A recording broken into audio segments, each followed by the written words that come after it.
Among the passengers on the submersible vessel that was declared lost in the North Atlantic Ocean Thursday was a 19-year-old, Suleman Dawood, and his father, Pakistani businessman Shahzada Dawood.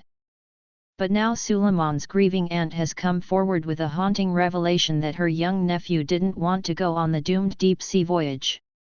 According to NBC News, Shahzada's sister Azmeh Dawood said the teen told another relative that he wasn't very up for it and was terrified to visit the Titanic. He went anyway, as the adventure fell on Father's Day. All 5 passengers on the doomed vessel on its way to the wreckage of the Titanic have been sadly declared lost at sea. I am thinking of Suleman, who is 19, in there, just perhaps gasping for breath. It's been crippling, to be honest, she said during a phone interview from Amsterdam, according to the news outlet. She also admitted to being devastated by news that the vessel had imploded, shattering hope for survivors. I feel disbelief, she reportedly said, overcome with emotion. It's an unreal situation.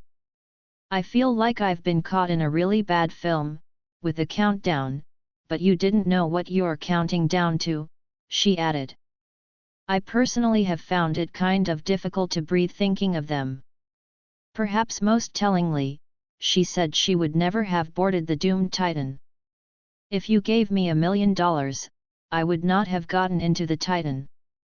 OceanGate released a statement on the tragedy on Thursday, according to CNN.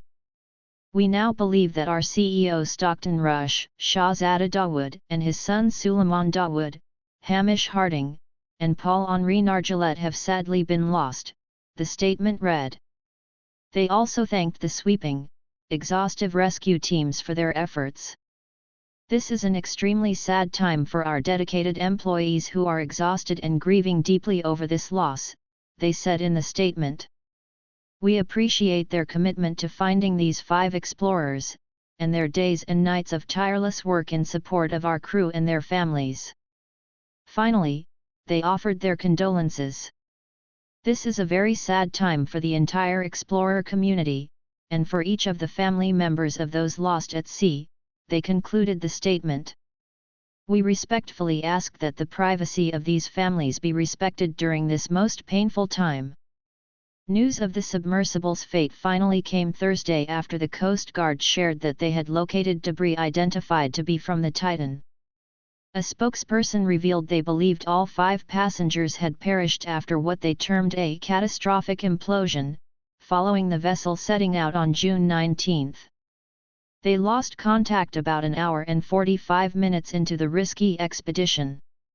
The frantic, sprawling search was intensified by the fact that the vessel only contained a 96-hour oxygen supply. The world remained transfixed as the countdown began, continued, and finally ended with the discovery of the submersible's debris. Azmeh expressed sympathy for those who tuned it for news, as well. I feel very bad that the whole world has had to go through so much trauma, so much suspense, she reportedly said of the tragic voyage.